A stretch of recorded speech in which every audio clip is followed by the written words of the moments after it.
Hello friends, welcome to JS analysis centre. तो daily current affair के session में आज हम डिस्कस करेंगे 8 जनवरी का करंट अफेयर। साथ ही इसका पीडीएफ इस वीडियो के डिस्क्रिप्शन से आप डाउनलोड कर सकते हैं। तो दोस्तों, आज का करंट अफेयर देखेंगे उससे पहले पिछले क्लास का क्विक रिवीजन कर लीजिए। पहला क्वेश्चन है, हाल ही में विश्व युद्ध अनाथ दिवस कब मनाया गया? तो हर साल ये दिवस मनाया जाता है 6 जनवरी को। हाल ही में किस देश में कोरोना वायरस का नया वेरिएंट IHU का पहला मामला देखा गया है? फ्रांस में। निर्यात का बढ़ावा देने के लिए किस मंत्रालय ने हाल ही में ब्रॉड इंडिया अभियान की घोषणा की है? केंद्रीय वाणिज्य और उद्योग मंत्रालय ने। इस मंत्रालय के मंत्री हैं पीयूष गोयल। कोरोना के नए वेरिएंट ओमिक्रॉन का पता लगाने वाली पहली RT-PCR आधारित परीक्षण किट का क्या नाम है? इसका नाम है ओमिश्योर। अंक ज्योतिष यानी अंक शास्त्र में गिनीज वर्ल्ड रिकॉर्ड बनाने वाले पहले व्यक्ति कौन बने हैं? भारत के JC चौधरी।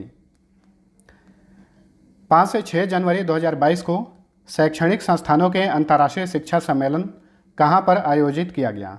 गुजरात के अहमदाबाद में। IPL की नई टीम अहमदाबाद के नए मुख्य कोच कौन बने हैं? आशीष नेहरा बने हैं। IPL की 2 नई टीमें हैं, अहमदाबाद और लखनऊ। तो अहमदाबाद टीम के मुख्य कोच बने हैं आशीष नेहरा, वहीं लखनऊ टीम के मुख्य कोच बने हैं एनडी फ्लावर। 12 से 16 जनवरी के बीच 25वें राष्ट्रीय युवा महोत्सव 2022 की मेजबानी कौन करेगा? पुडुचेरी। हर साल 12 जनवरी को राष्ट्रीय युवा दिवस मनाया जाता है। ट्रिपल जंप में ओलंपिक में 3 बार के स्वर्ण पदक विजेता विक्टर डेनिलोविच सानेव का निधन हो गया है। उनका संबंध किस देश से था? ये रूस के थे। इनके पास जॉर्जिया की भी नागरिकता थी। $500 मिलियन में किसने साइबर सुरक्षा स्टार्टअप सिंप्लीफाई का अधिग्रहण कर लिया है? गूगल ने। तो अब चलिए, आज का पहला क्वेश्चन है, केंद्रीय मंत्री जितेंद्र सिंह ने हाल ही में किस स्थान पर भारत के पहले ओपन रॉक संग्रहालय का उद्घाटन किया है?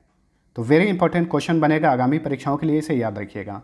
भारत का पहला ओपन रॉक संग्रहालय स्थापित किया गया है तेलंगाना की राजधानी हैदराबाद में। Option B right answer. Same इसी तरह से नवंबर 2021 में भी एक क्वेश्चन बना था। प्रधानमंत्री नरेंद्र मोदी ने झारखंड की राजधानी रांची में भारत के पहले जनजातीय संग्रहालय का उद्घाटन किया था। और भारत के पहले जनजातीय संग्रहालय का क्या नाम है? बिरसा मुंडा जनजातीय संग्रहालय, जो कि स्थापित किया गया है रांची में। वहीं भारत का पहला ओपन रॉक संग्रहालय कहाँ स्थापित किया गया है? हैदराबाद में। और इसका उद्घाटन किसने किया? केंद्रीय मंत्री जितेंद्र सिंह ने। अच्छा, जितेंद्र सिंह के पास कौन सा मंत्रालय है? तो याद रखिएगा, प्रधानमंत्री नरेंद्र मोदी के पास जितना भी मंत्रालय है उन सभी मंत्रालयों के राज्य मंत्री हैं जितेंद्र सिंह। ये मंत्रालय हैं परमाणु ऊर्जा विभाग, कार्मिक लोक शिकायत और पेंशन मंत्रालय, अंतरिक्ष विभाग, पृथ्वी विज्ञान मंत्रालय इत्यादि। अब आंसर है हैदराबाद। तो हैदराबाद से रिलेटेड जो भी फैक्ट्स बनते हैं इन्हें भी याद रखिएगा। देखिए, 1 जनवरी से 15 फरवरी तक आयोजित किए जाने वाले 81वीं अखिल भारतीय प्रौद्योगिकी प्रदर्शनी नुमाइश 2022 का आयोजन हैदराबाद में ही किया जा रहा है। भारत का पहला अंतर्राष्ट्रीय मध्यस्थता और सुलह केंद्र भी हैदराबाद में ही स्थापित किया गया है। वहीं दिल्ली एयरपोर्ट और हैदराबाद एयरपोर्ट को एयरपोर्ट काउंसिल इंटरनेशनल द्वारा पिछले साल Asia Pacific green airports recognition से सम्मानित किया गया था। खाद्य और कृषि संगठन और आर्बर डे फाउंडेशन द्वारा tree city of the world के रूप में मान्यता प्राप्त करने वाला यह भारत का पहला शहर है। और याद रखिए, खाद्य और कृषि संगठन यानी फूड एंड एग्रीकल्चर ऑर्गेनाइजेशन, इसका हेडक्वार्टर इटली का राजधानी रोम में है। हैदराबाद की स्थापना किसने की थी? मोहम्मद कुली कुतुब शाह ने। और हैदराबाद किस नदी के किनारे है? मूसी नदी के किनारे बसा है। और ये एग्जाम्स में कई बार पूछा हुआ है, तो ध्यान रखिए। हैदराबाद में बहुत सारे प्रमुख पर्यटक स्थल हैं, जैसे कि चार मीनार, फलकनुमा पैलेस, गोलकोंडा किला, सलार जंग संग्रहालय, हुसैन सागर झील और उस्मान सागर झील। अब चलिए, अगला क्वेश्चन है, हाल ही में किस राज्य की सरकार ने तख्त दमदमा साहिब बठिंडा को सिखों के 5वें तख्त के रूप में मान्यता प्रदान की है? तो देखिए, हाल ही में दिल्ली की सरकार ने सिखों के तख्त दमदमा साहिब, जो कि पंजाब के बठिंडा में है, इसको सिखों के 5वें तख्त के रूप में मान्यता प्रदान की है। तो दिल्ली विधानसभा ने हाल ही में तख्त दमदमा साहिब को सिखों के 5वें तख्त के रूप में मान्यता देने के लिए दिल्ली सिख गुरुद्वारा अधिनियम 1971 में संशोधन करके दिल्ली सिख गुरुद्वारा संशोधन विधेयक 2022 पारित किया है। अब इस प्रस्ताव को, इस विधेयक को केंद्रीय गृह मंत्रालय के पास भेजा जाएगा और जैसे ही केंद्रीय गृह मंत्रालय से मंजूरी मिल जाएगी तो 5 सिख तख्त बन जाएंगे, पंजाब में 3 और महाराष्ट्र में 1 और बिहार में 1। अब दिल्ली से रिलेटेड बहुत सारे टॉप करंट अफेयर बने हैं, सारे आगामी परीक्षाओं के लिए इंपॉर्टेंट हैं, एक बार इनका फटाफट रिवीजन कर लीजिए। आर्थिक रूप से कमज़ोर वर्ग के छात्रों को मुफ्त में कोचिंग देने के लिए और उन्हें वित्तीय सहायता प्रदान करने के लिए दिल्ली की सरकार ने जय भीम मुख्यमंत्री प्रतिभा विकास योजना लॉन्च किया है। वहीं सरकारी योजनाओं का लाभ श्रमिकों तक पहुंचाने के उद्देश्य से दिल्ली की सरकार ने श्रमिक मित्र योजना लॉन्च किया है। बच्चों की सुरक्षा के लिए दिल्ली पुलिस ने हाल ही में अभया पहल लॉन्च किया है। दिल्ली के सरकारी स्कूलों में पढ़ने वाले बच्चों को मेंटर द्वारा मार्गदर्शन प्रदान करने के लिए दिल्ली सरकार ने देश के मेंटर कार्यक्रम लॉन्च किया है। और देश के मेंटर कार्यक्रम के ब्रांड एम्बेसडर कौन है? अभिनेता सोनू सूद। समाज के कमज़ोर वर्गों से स्कूल छोड़ने वालों को कौशल प्रशिक्षण प्रदान करने और उन्हें शिक्षा देने के लिए दिल्ली की पुलिस ने एक लर्निंग प्लेटफॉर्म लॉन्च किया है, इसका नाम है उन्नति। वहीं बच्चों की पोषण और स्वास्थ्य संबंधी ज़रूरतों को पूरा करने के लिए एक अभियान लॉन्च किया गया है, इसका नाम है आंगनवाड़ी ऑन व्हील्स अभियान। नई दिल्ली के पूसा में दुनिया का दूसरा सबसे बड़ा राष्ट्रीय जीन बैंक स्थापित किया गया है। भारत का पहला स्मॉग टावर दिल्ली में यह स्थापित किया गया है। और हाल ही में प्रथम खेलो इंडिया महिला हॉकी लीग अंडर 21 का आयोजन दिल्ली में ही किया गया था। और याद रखिए, दिल्ली एयरपोर्ट पर देश का पहला प्राइवेट जेट टर्मिनल स्थापित किया गया है। दिल्ली अपनी सीमा भारत के 2 राज्यों से शेयर करता है। दिल्ली भारत का एक केंद्र शासित प्रदेश है, ये अपनी सीमा हरियाणा और उत्तर प्रदेश से शेयर करता है। दिल्ली के सीएम हैं अरविंद केजरीवाल, यहाँ पर जिलों की संख्या 11 है। यहाँ के उप मुख्यमंत्री हैं मनीष सिसोदिया, लेफ्टिनेंट गवर्नर हैं अनिल बैजल, चीफ जस्टिस हैं दिल्ली हाई कोर्ट के धीरूभाई नारायण पटेल यानी DN पटेल। दिल्ली में लोकसभा सीट की संख्या 7, राज्यसभा सीट 3, विधानसभा सीट की संख्या 70 है। अब चलिए अगला क्वेश्चन है, शंघाई सहयोग संगठन के नए महासचिव यानी सेक्रेटरी जनरल कौन बने हैं? तो शंघाई कोऑपरेशन ऑर्गेनाइजेशन के नए सेक्रेटरी जनरल बने हैं Jhang Ming. Option D right answer है। कहाँ के हैं ये चीन के हैं। इन्हें उज्बेकिस्तान के व्लादिमीर नोरोव की जगह नियुक्त किया गया है। इससे पहले Vladimir Norov Shanghai Cooperation Organisation के महासचिव थे। ठीक है, और ये भी ध्यान रखिएगा, झांग मिंग को 3 साल के लिए नियुक्त किया गया है, यानी 1 जनवरी 2022 को इन्होंने पदभार ग्रहण किया, 31 दिसंबर 2024 तक ये पद पर बने रहेंगे। शंघाई कोऑपरेशन ऑर्गेनाइजेशन की बात करें तो इसकी स्थापना की गई थी 15 जून 2001 ईस्वी को। इसके पहले शंघाई 5 ग्रुप के नाम से इसकी स्थापना 26 अप्रैल 1996 में की गई थी। मुख्यालय बीजिंग में है। बीजिंग में एक और संगठन का मुख्यालय है, एक्चुअल में वो बैंक है एशियन इंफ्रास्ट्रक्चर इन्वेस्टमेंट बैंक। ठीक है, एससीओ में सदस्य देशों की संख्या 9 है, रूस, चीन, Kyrgyzstan, Kazakhstan, Tajikistan, Uzbekistan, Bharat, Pakistan और ईरान। और ध्यान रखिएगा, हाल ही में ईरान जो है शंघाई कोऑपरेशन ऑर्गेनाइजेशन का 9वां सदस्य देश बना है। भारत और पाकिस्तान दोनों एक साथ में 2017 में एससीओ के सदस्य बने थे। 2 इसकी आधिकारिक भाषाएं हैं, चाइनीज और रशियन। महासचिव बन गए हैं झांग मिंग। चलिए अगला क्वेश्चन है, केंद्रीय कैबिनेट ने हाल ही में कितने करोड़ रुपए की लागत वाली intra state transmission system green energy corridor के फेज 2 की मंजूरी दे दी है? तो देखिए, ग्रीन एनर्जी कॉरिडोर के फेज 2 की कुल लागत है 12,031 करोड़ रुपए। तो हाल ही में केंद्रीय कैबिनेट ने इसकी मंजूरी दे दी है। Option A right answer. तो ग्रीन एनर्जी कॉरिडोर के दूसरे फेज में देश के 7 राज्यों को कवर किया जाएगा। ये राज्य हैं गुजरात, हिमाचल प्रदेश, कर्नाटक, केरल, उत्तर प्रदेश, तमिलनाडु और राजस्थान। तो इन राज्यों में 10,750 सर्किट किलोमीटर ट्रांसमिशन स्थापित किया जाएगा ग्रीन एनर्जी कॉरिडोर के दूसरे चरण के तहत। ठीक है, और ये दूसरा चरण जो है इसकी क्रियान्वयन अवधि है 2021-22 से 2025-26। चलिए अगला क्वेश्चन देखते हैं, भारत में किस जानवर के आयात के लिए केंद्र सरकार ने हाल ही में एक कार्य योजना लॉन्च किया है? तो देखिए, भारत सरकार ने हाल ही में चीता के आयात के लिए यानी भारत में चीताओं को लाने के लिए एक कार्य योजना लॉन्च किया है। Option C right answer. तो केंद्रीय पर्यावरण मंत्रालय ने भारत में चीतों को लाने के लिए action plan for introduction of चीता इन इंडिया प्लान लॉन्च किया है और इस कार्य योजना के तहत अगले 5 वर्षों में भारत में 50 चीते लाए जाएंगे। केंद्रीय पर्यावरण मंत्री कौन हैं? भूपेंद्र यादव हैं। चलिए अगला क्वेश्चन। बैंक ऑफ बड़ौदा ने किस भारतीय महिला क्रिकेटर को अपना ब्रांड एम्बेसडर नियुक्त किया है? तो बैंक ऑफ बड़ौदा जो कि सार्वजनिक क्षेत्र का बैंक है, इसने हाल ही में भारतीय महिला क्रिकेटर शेफाली वर्मा को अपना ब्रांड एम्बेसडर नियुक्त किया है। तो option D right answer. Shefali Verma जो हैं ये अंतर्राष्ट्रीय क्रिकेट में भारत की ओर से पदार्पण करने वाली सबसे कम उम्र की भारतीय क्रिकेटर हैं। 2019 में इन्होंने मात्र 15 साल की आयु में अंतर्राष्ट्रीय क्रिकेट में पदार्पण किया था। ठीक है, तो शेफाली वर्मा को बैंक ऑफ बड़ौदा ने अपना ब्रांड एम्बेसडर नियुक्त किया है। अभी हाल ही में बहुत सारे ब्रांड एम्बेसडरों की नियुक्ति की गई है, इन्हें भी याद रखिएगा। इक्विटास स्मॉल फाइनेंस बैंक के ब्रांड एम्बेसडर बने हैं रानी रामपाल और स्मृति मंधाना। रानी रामपाल जो हैं वर्तमान में भारतीय महिला हॉकी टीम की कप्तान हैं। अमृतांजन हेल्थ केयर के ब्रांड एम्बेसडर मीराबाई चानू और बजरंग पुनिया बनाए गए हैं। टोक्यो ओलंपिक 2020 में मीराबाई चानू ने वेट लिफ्टिंग में रजत पदक यानी सिल्वर मेडल जीता था, वहीं बजरंग पुनिया ने कुश्ती में कांस्य पदक यानी ब्रॉन्ज मेडल जीता था।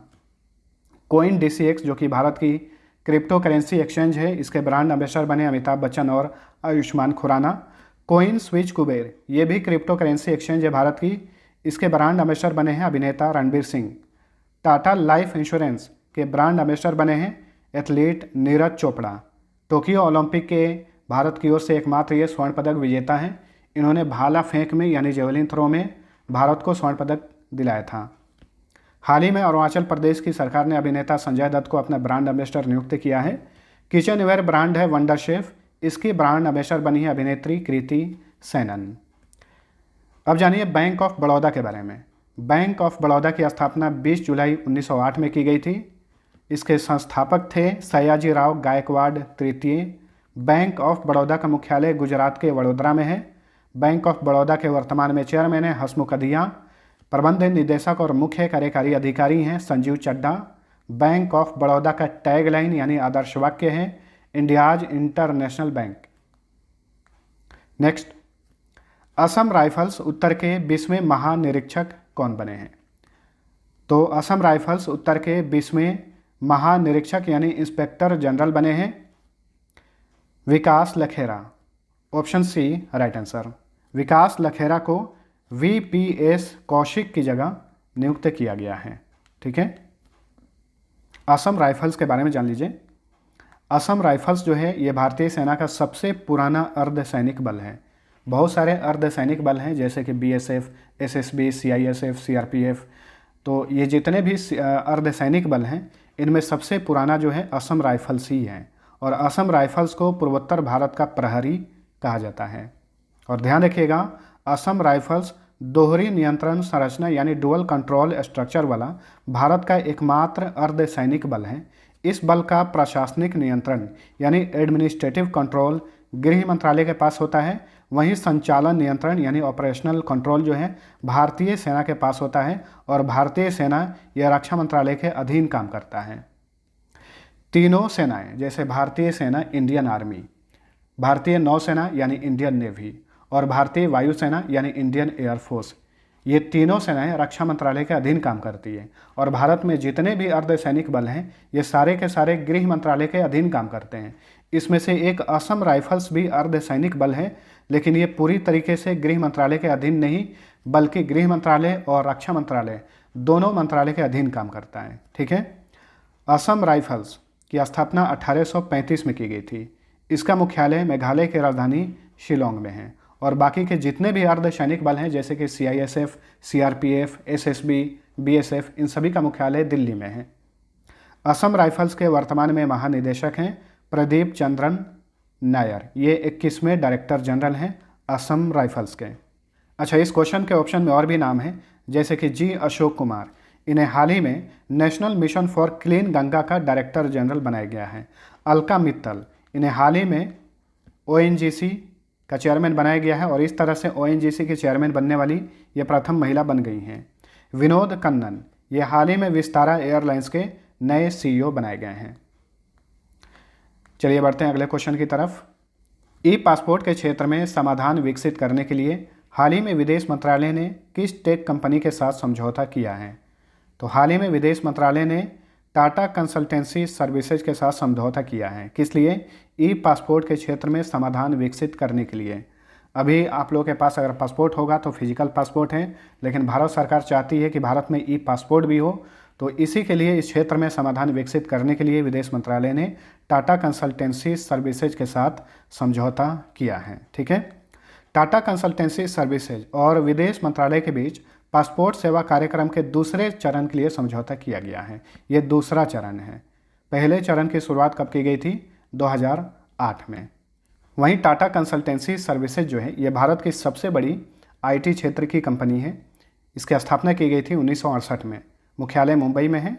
वर्तमान में टाटा कंसल्टेंसी सर्विसेज के प्रबंध निदेशक और मुख्य कार्यकारी अधिकारी हैं राजेश गोपीनाथन। टीसीएस का टैगलाइन है और ये नया टैगलाइन है। 2021 में ये टीसीएस का नया टैगलाइन बना, याद रखिए, बिल्डिंग ऑन बिलीफ। चलिए अगला क्वेश्चन है। 7 जनवरी 2021 को हैदराबाद में 24वें ई गवर्नेंस पर सम्मेलन का उद्घाटन किसने किया? तो देखिए, हैदराबाद में ही 24वें ई गवर्नेंस पर सम्मेलन का आयोजन किया जा रहा है। हाल ही में इसका उद्घाटन किए केंद्रीय मंत्री doctor Jitendra Singh. Option B right answer. तो डिजिटल इनोवेशन का बढ़ावा देने के लिए हर साल ई गवर्नेंस पर सम्मेलन का आयोजन किया जाता है। इस बार का ये 24वां संस्करण है, जिसका आयोजन 7 से 8 जनवरी के बीच हैदराबाद में किया जा रहा है। और इस सम्मेलन का थीम क्या है? इस सम्मेलन का थीम है इंडियाज टेकेड डिजिटल गवर्नेंस इन ए पोस्ट पैंडेमिक वर्ल्ड। तो 2 दिवसीय इस सम्मेलन का आयोजन प्रशासनिक सुधार और लोक शिकायत विभाग और इलेक्ट्रॉनिक्स और सूचना प्रौद्योगिकी मंत्रालय और तेलंगाना राज्य सरकार के द्वारा संयुक्त रूप से किया जा रहा है। चलिए अगला क्वेश्चन है। नौसेना युद्धाभ्यास सी ड्रैगन 22 कहाँ पर शुरू हुआ है? तो देखिए, सी ड्रैगन जो है ये एक बहुराष्ट्रीय नौसेना युद्धाभ्यास है। 2022 का संस्करण आयोजित किया जा रहा है प्रशांत महासागर में, यानी पैसिफिक ओशन में। Option D right answer. और सी ड्रैगन 22 में हिस्सा ले रहे हैं 6 देश। कौन कौन से देश हैं ये?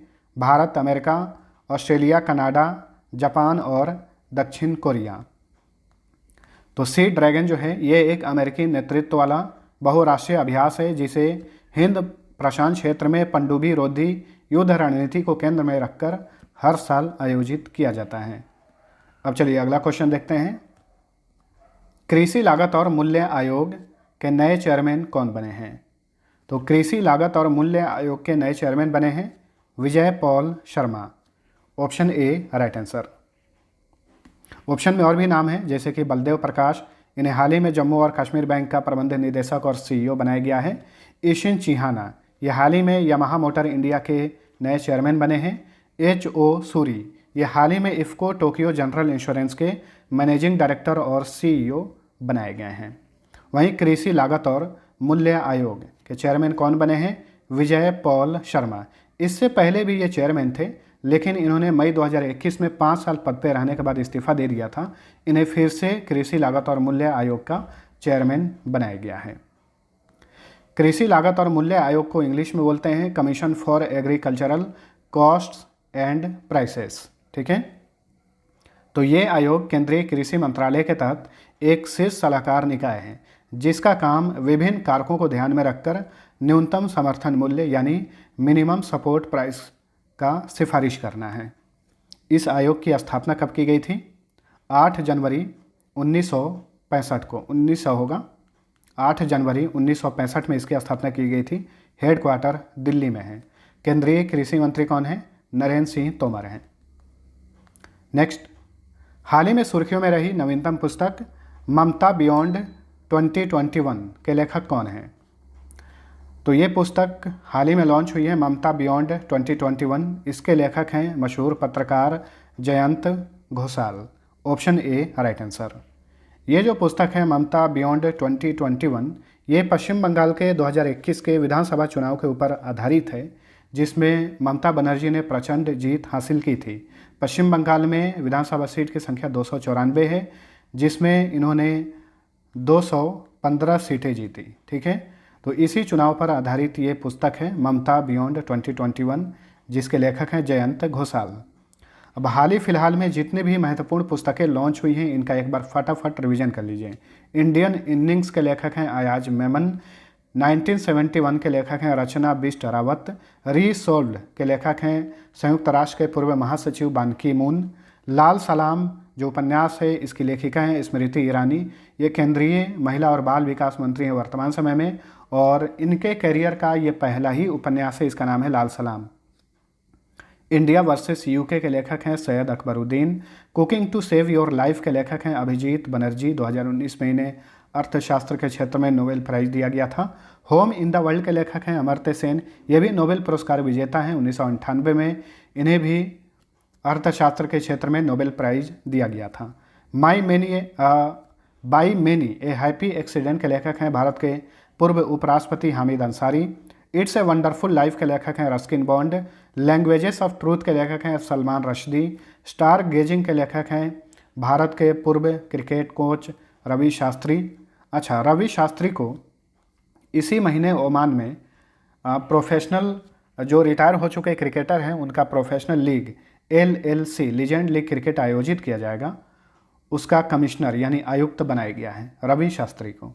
द कॉमनवेल्थ ऑफ क्रिकेट के लेखक हैं Ramachandra Guha, the little book of encouragement के लेखक हैं दलाई लामा, प्रियंका चोपड़ा जो हैं अनफिनिश्ड की लेखक हैं, द लिविंग माउंटेन और जंगलनामा इसके लेखक हैं अमिताभ घोष। और ये सारी पुस्तकें हाल ही फिलहाल में लॉन्च हुई है, इसलिए ध्यान में रखिए। चलिए अगला क्वेश्चन है, 6 जनवरी 2022 को भारतीय मानक ब्यूरो ने अपना कौन सा स्थापना दिवस मनाया? तो भारतीय मानक ब्यूरो ने 6 जनवरी 2022 को अपना 75वां स्थापना दिवस मनाया। Option D right answer. भारतीय मानक ब्यूरो की स्थापना कब की गई थी? 1946 में। इंडियन स्टैंडर्ड इंस्टीट्यूशन के नाम से इसकी स्थापना 1946 में की गई थी, लेकिन भारतीय मानक ब्यूरो यानी ब्यूरो ऑफ इंडियन स्टैंडर्ड्स के नाम से इसकी स्थापना की गई थी 23 दिसंबर 1986 को। भारतीय मानक ब्यूरो का मुख्यालय कहाँ पर है? दिल्ली में है। वर्तमान में इसके डायरेक्टर जनरल कौन है? प्रमोद कुमार तिवारी। भारतीय मानक ब्यूरो का आदर्श वाक्य है मानका पथ प्रदर्शका। तो फ्रेंड्स, यह था हमारा आज का करंट अफेयर। वीडियो पसंद आया है तो लाइक और शेयर जरूर करना। अब लास्ट क्विज का आंसर जान लीजिए। पहला क्वेश्चन था फार्मूला 1 सऊदी अरब ग्रैंड प्रिक्स 2021 का खिताब किसने जीता है? इसका राइट आंसर था ऑप्शन सी लुइस हैमिल्टन, जो कि ब्रिटेन के रहने वाले हैं। और याद रखिएगा 100 से अधिक बार फार्मूला 1 रेस जीतने वाले ये विश्व के पहले फार्मूला 1 रेसर हैं। दूसरा क्वेश्चन था 2021 मिस ट्रांस ग्लोबल यूनिवर्स का खिताब जीतने वाली प्रथम भारतीय कौन बनी है? इनका नाम है श्रुति सितारा, जो कि केरल के रहने वाली हैं। अब चलिए आज का पहला क्वेश्चन है, किस भारतीय अमेरिकी गणितज्ञ ने ऑपरेटर थ्योरी में प्रथम सिप्रियन फोयस पुरस्कार 2021 जीता है? दूसरा क्वेश्चन है, उज्जीवन स्मॉल फाइनेंस बैंक के नए प्रबंध निदेशक और मुख्य कार्यकारी अधिकारी कौन बने हैं? दोनों क्वेश्चन का आंसर नीचे कमेंट करके बताइए। मिलते हैं अगले वीडियो में, तब तक के लिए टेक केयर।